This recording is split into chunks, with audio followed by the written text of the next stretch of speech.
Hello everyone, ನಾನು ನಿಮ್ಮ Smita. Welcome back to my channel. ನಂದು ಪ್ರೀವಿಯಸ್ ವೀಡಿಯೋಸ್ ನೀವು ನೋಡಿಲ್ಲ ಅಂತಂದರೆ ಈ ಹೋಮ್ ಡೆಕಾರ್ ಸ್ಟೋರ್ಸ್ಗೆ ಹೋಗಿದ್ದೆ ಒಂದು 2-3 ಒಂದಷ್ಟು ವೀಡಿಯೋ ಮಾಡ್ಕೊಂಡಿದ್ದೀನಿ. ಸೊ ಎಲ್ಲನೂ ಆಲ್ಮೋಸ್ಟ್ ಸಿಮಿಲರ್ ಆಗೇ ಇತ್ತು. ಡಿನ್ನರ್ ಟೈಮ್ ಆಯಿತು, ಹೊಟ್ಟೆ ಶೂತಾಯಿತು. ನಾನು ಹಿಂದಿನ ವೀಡಿಯೋಲಿ ಮೆನ್ಷನ್ ಮಾಡ್ದಂಗೆ ಸ್ವಲ್ಪ ಐಸ್ ರೈನ್ ಕೂಡ ಬರ್ತಾ ಇದೆ. ಹಾಗೆ ಡಿನ್ನರ್ ಮುಗಿಸ್ಕೊಂಡು ಹೋಗೋಣ ಅಂತ ಒಂದು ವೇನೇ ಇತ್ತು. ಯಾವ ಸ್ಟೋರ್ ಅಂತಂದರೆ, ಯಾವ್ದು ರೆಸ್ಟೋರೆಂಟ್ ಅಂತಂದರೆ ನಮ್ಮ A2B ರೆಸ್ಟೋರೆಂಟು. ಅದಕ್ಕೆ ಇಲ್ಲೇ ಸ್ವಲ್ಪ ಬೆಳಗ್ಗೆಯಿಂದನೂ ಯಾಕೋ ದೋಸೆ ಇಡ್ಲಿಗಳು ತಿನ್ನಬೇಕು ಅಂತ ಅನಿಸ್ತಾ ಇತ್ತು. ಅದರಿಂದ ಇಲ್ಲೇ ಊಟ ಮುಗಿಸ್ಕೊಂಡು ಹೋಗೋಣ ಅಂತ ಬಂದ್ವಿ. ಬನ್ನಿ, ದೋಸೆ ಇಡ್ಲಿ ಹೇಗಿರುತ್ತೆ ನಮ್ಮ ಊರಲ್ಲಿ ಅಂತ ತೋರಿಸ್ತೀನಿ.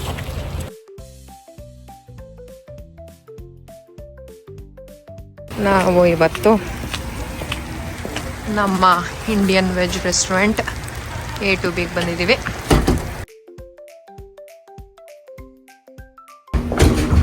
ಈ ಮಳೆ ಬರ್ತಾ ಇರೋದ್ರಿಂದ ಸ್ವಲ್ಪ ರಶ್ಶು ಕಮ್ಮಿ ಇದೆ. ಇಲ್ಲ ಅಂತಂದರೆ ಇಲ್ಲಿ ವೆಯ್ಟಿಂಗ್ ಏನೋ ಒಂದು ಅರ್ಧ ಗಂಟೆ ಇರುತ್ತೆ. ಅಂತದೆ ಮಳೆ ಇರೋದ್ರಿಂದ ಅಷ್ಟು ರಶ್ ಇಲ್ಲ. ಟೇಬಲ್ ಬೇಗನೆ ಸಿಕ್ಬಿಡ್ತು. ಸೊ ಒಳಗಡೆ ಈ ಥರ ಕಾಣಿಸುತ್ತೆ ನೋಡಿ. ನಮ್ಮ A2B ನ್ಯೂ ಜರ್ಸಿ ಪ್ರಿನ್ಸ್ಟನಲ್ಲಿದೆ ಇದು. ಇಲ್ಲೊಂದಷ್ಟು ಸ್ನ್ಯಾಕ್ಸ್ ಎಲ್ಲ ಇಟ್ಟಿದ್ದಾರೆ. Regular restaurant seating. ಇವತ್ತು ಅದೇ ಐಸ್ ರೈನ್ ಬರ್ತಾ ಇರೋದ್ರಿಂದ ಅಷ್ಟು ಕ್ರೌಡ್ ಇಲ್ಲ. ಇಲ್ಲ ಅಂತಂದರೆ 1-1.5 ಅವರ್ ಎಲ್ಲ ವೆಯ್ಟ್ ಮಾಡಿ ತಿಂತಾರೆ. ಸ್ಟಾರ್ಟಿಂಗು 4-5 ಇಯರ್ಸ್ ಆಯಿತು ಇಲ್ಲಿ ಓಪನ್ ಆಗಿ. ಓಪನ್ ಆದಾಗಲಂತೂ 2 ಅವರ್ ಎಲ್ಲ ವೆಯ್ಟ್ ಇರ್ತಾಯಿತ್ತು. ಇವಾಗ ಸ್ವಲ್ಪ ಕಂಟ್ರೋಲ್ ಆಗಿದೆ ಅದೆಲ್ಲ. ಆರ್ಡರ್ ಮಾಡಾಯಿತು. ಒಂದಷ್ಟು ದೋಸೆಗಳು ಮತ್ತು ಮಿನಿ ಟಿಫನ್ ಥರ ಎಲ್ಲ ಇತ್ತು. ಅದನ್ನು ಆರ್ಡರ್ ಮಾಡಿದ್ವಿ. ಫುಡ್ ಎಲ್ಲ ಬಂದ ಮೇಲೆ ತೋರಿಸ್ಬಿಟ್ಟು ಹೇಗಿತ್ತು ಅಂತ ಟೇಸ್ಟ್ ಹೇಳ್ತೀನಿ ನಾನು ನಿಮಗೆ. ಮಕ್ಕಳು ಮ್ಯಾಂಗೋ ಲಸ್ಸಿ ತೊಗೊಂಡು ಕುಡಿತಾ ಇದ್ದಾರೆ. ಇದು ನಾವು baby corn pepper fry order ಮಾಡಿದ್ರು ಮಕ್ಕಳು. ಮಸಾಲ ದೋಸೆ.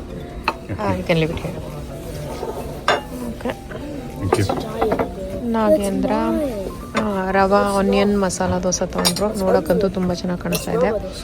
ಇಲ್ಲಿ ಆನೆಸ್ಟಾಗಿ ಹೇಳ್ಬೇಕಂತಂದರೆ US ಅಲ್ಲಿ ದೋಸೆಗಳು ಅಂದರೆ ಎಸ್ಪೆಷಲಿ ಮಸಾಲೆ ದೋಸೆ ಅಂತೂ ಎಲ್ಲೂ ಚೆನ್ನಾಗಿರಲ್ಲ. ನಾವು ಸುಮಾರು ಕಡೆ ಟ್ರೈ ಮಾಡಿಬಿಟ್ಟಿದ್ದೀವಿ. ನಮ್ಮ ನ್ಯೂ ಜರ್ಸಿನಲ್ಲೂ ಒಂದು ಸೌತ್ ಇಂಡಿಯನ್ ರೆಸ್ಟೋರೆಂಟ್ ಇದೆ, ಲೈಕ್ ಮೈಸೂರವರೇ ಯಾರೋ ಅದನ್ನು ಓನ್ ಮಾಡೋದು ರೆಸ್ಟೋರೆಂಟು. ಅಲ್ಲಿ ಬೆಸ್ಟ್ ದೋಸೆ ಅಂತ ಹೇಳ್ತಾರೆ.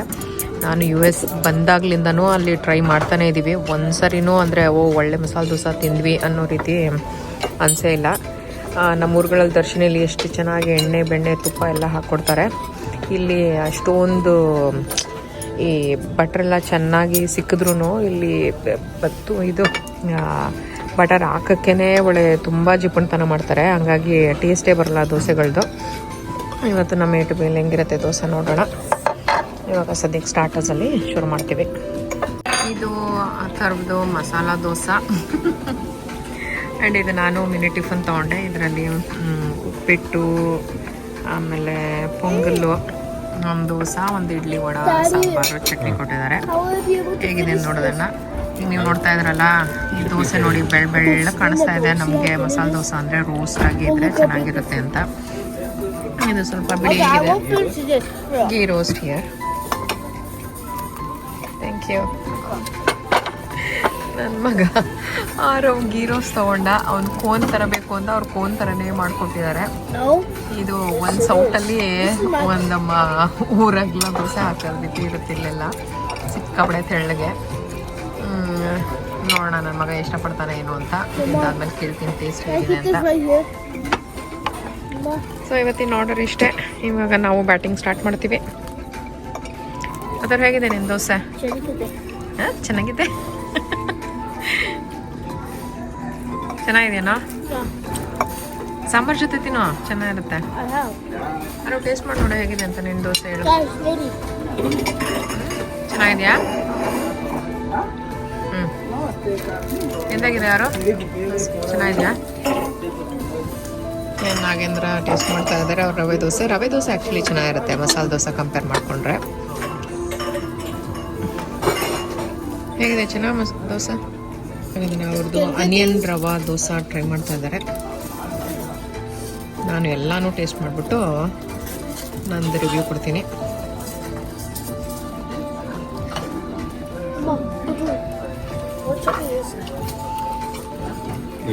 ಚೆನ್ನಾಗಿದೆಯಾ?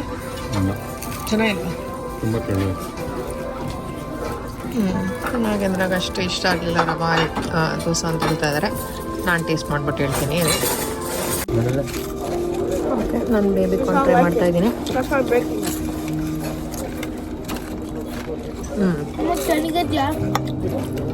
ಬೇಬಿ ಕಾರ್ನ್ ಚೆನ್ನಾಗಿದೆ, ಸ್ಪೈಸಿ ಆಗಿ ಒಳ್ಳೆ ಚಳಿ ವೆದರ್ ಚೆನ್ನಾಗಿದೆ.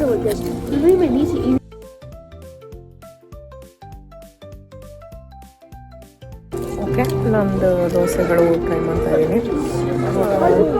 ರವೆ ದೋಸೆ ಹಾಗೆಂದ್ರೆ ಚೆನ್ನಾಗಿಲ್ಲ ಅಂದರು, ಬಟ್ ನಾನು ಟ್ರೈ ಮಾಡ್ತಾ ಇದ್ದೀನಿ. ಹೇಗಿದೆ ನೋಡೋಣ.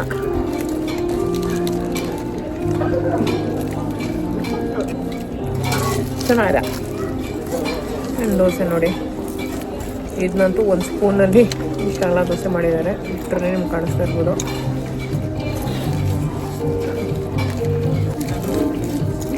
ಅಟ್ಲೀಸ್ಟ್ ಚಟ್ನಿ ಸಾಂಬಾರು ಹೇಗಿದೆ ನೋಡೋಣ.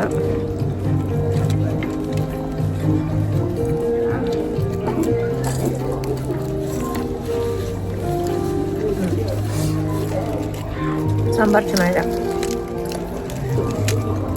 ಸಾಂಬಾರು ಚೆನ್ನಾಗಿದೆ.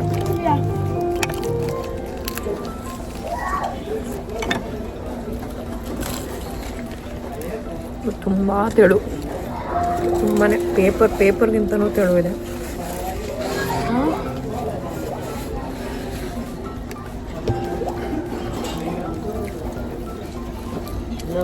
ಉದ್ದಿನ ವಡೆ ಟ್ರೈ ಮಾಡ್ತಾ ಇದ್ದೀನಿ.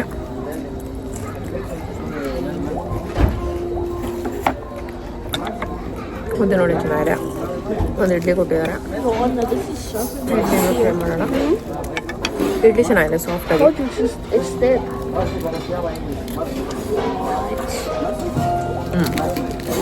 ಇಡ್ಲಿ ಚೆನ್ನಾಗಿದೆ, ಸ್ವಲ್ಪ ತಣ್ಣಗಿದೆ, ಬಟ್ ಟೇಸ್ಟು ಮತ್ತು ಸಾಫ್ಟಾಗಿದೆ. ಚಟ್ನಿ ಚೆನ್ನಾಗಿದೆ ಆ್ಯಕ್ಚುಲಿ.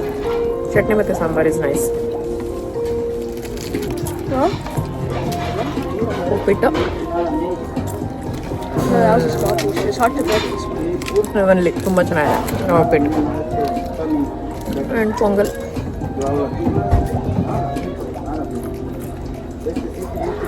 ಪೊಂಗಲ್ ಚೆನ್ನಾಗಿದೆ. ಸ್ವಲ್ಪ ತುಪ್ಪ ಜಾಸ್ತಿ ಹಾಕ್ಬಿಟ್ಟಿದ್ದಾರೆ, but otherwise it's good.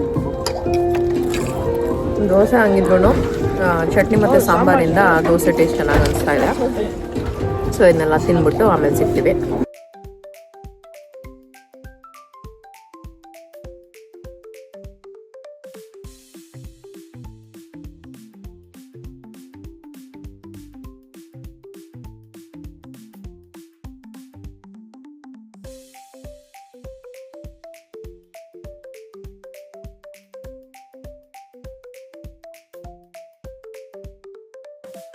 Okay, ನಮಗೆಲ್ಲ ಹೊಟ್ಟೆ ಹಸಿವಿತ್ತು, ಬೇಗ ಮುಗಿಸಿದ್ವಿ ತಿಂದು. ಆ್ಯಂಡ್ ನೀವು ನೋಡಿದ್ರಲ್ಲ ಅಮೆರಿಕಲ್ಲಿ ಹೇಗೆ ಇಡ್ಲಿ ದೋಸೆ ಎಲ್ಲ ಸಿಗುತ್ತೆ ಅಂತ. ಚೆನ್ನಾಗಂತೂ ಇರಲ್ಲ. ನಾವು ಇಂಡಿಯಾಗೆ ಬಂದರೆ ನಾನು ಫಸ್ಟ್ ಥಿಂಗ್ ಮಾಡೋದೇ ಮಸಾಲೆ ದೋಸೆ ಹೋಗಿ ತಿನ್ನೋದು. ಆ್ಯಂಡ್ ಲಾಸ್ಟ್ ದಿನ ಅಂತೂ, ಲಾಸ್ಟ್ ಟ್ರಿಪ್ಪಿಗೆ ಬಂದಾಗ ಲಾಸ್ಟ್ ದಿನವರೆಗೂ ಚಾನ್ಸಸ್ ಸಿಕ್ಕಿರಲಿಲ್ಲ ನನಗೆ. 2 back to back Mysore masala dosa ತಿನ್ಕೊಂಡು ಬಂದಿದ್ದೆ. ಸೊ ಇಂಡಿಯಾದು ಅದೊಂದು ತುಂಬಾ ಮಿಸ್ ಮಾಡ್ತೀನಿ. ಇಲ್ಲಿ ದೋಸೆಗಳು ಚೆನ್ನಾಗಿ ಸಿಗಲ್ಲ. ಸೊ ಈ ದೋಸೆಗೆ ನಾವಿವತ್ತು ಈ ಡ್ರೈ ಒಂದು ಸೌಟಲ್ಲಿ ಊರಗಲ ದೋಸೆಗೆ ಎಷ್ಟು ಕೊಟ್ವಪ್ಪ ಅಂತಂದರೆ, ಒಂದು ಆ್ಯಾವ್ರೇಜ್ ಆಗಿರಬೇಕು ಅಂದರೆ 1200 ರೂಪಾಯಿ ಇಂಡಿಯನ್ ರುಪೀಸಲ್ಲಿ. ಸೊ ಸಿಕ್ಕಾಪಟ್ಟೆ ಕಾಸ್ಟ್ಲಿ, ಬಟ್ ಆ ಥರ ಸ್ಯಾಟಿಸ್ಫ್ಯಾಕ್ಷನ್ ಸಿಗಲ್ಲ. ಇಂಡಿಯಾಲಿ ದೋಸೆ ತಿಂದರೆ ಒಂಥರ ಮಸಾಲೆ ದೋಸೆ ತಿಂದ್ವಿ ಅಂತ ಅನ್ಸುತ್ತಲ್ಲ, ಆ ಥರ ಅನ್ಸಲ್ಲ ಇಲ್ಲಿ. ಇಡ್ಲಿ ಬಾಕಿದು ಟಿಫಿನ್ ಚೆನ್ನಾಗಿತ್ತು, ಬಟ್ ದೋಸೆ ಮಾತ್ರ ಚೆನ್ನಾಗಿರಲಿಲ್ಲ. ಇದು ಚಟ್ನಿ ಮತ್ತು ಸಾಂಬಾರಿಂದ ಒಂದು ಸ್ವಲ್ಪ ಟೇಸ್ಟ್ ಇತ್ತು ಅಷ್ಟೇ. ಸೊ ಇಷ್ಟ ಆಗಿತ್ತು ಇವತ್ತಿನ ನನ್ನ ವಿಡಿಯೋ. ಈ ವಿಡಿಯೋನ ಪ್ಲೀಸ್ ಲೈಕ್ ಮಾಡಿ, ಶೇರ್ ಮಾಡಿ. ಹಾಗೆ ನನ್ನ ಚಾನಲ್ಗೆ ಇನ್ನೂ ಯಾರ್ಯಾರು ಸಬ್ಸ್ಕ್ರೈಬ್ ಮಾಡಿಲ್ವೋ ಪ್ಲೀಸ್ ಸಬ್ಸ್ಕ್ರೈಬ್ ಮಾಡಿ. ಇಷ್ಟು ಹೇಳಿ ಇವತ್ತಿನ ವಿಡಿಯೋನ ನಾನು ಮುಗಿಸ್ತಾ ಇದ್ದೀನಿ. ಮತ್ತು ನೆಕ್ಸ್ಟ್ ವಿಡಿಯೋದಲ್ಲಿ ಸಿಗೋಣ. Until then you all take care. Bye.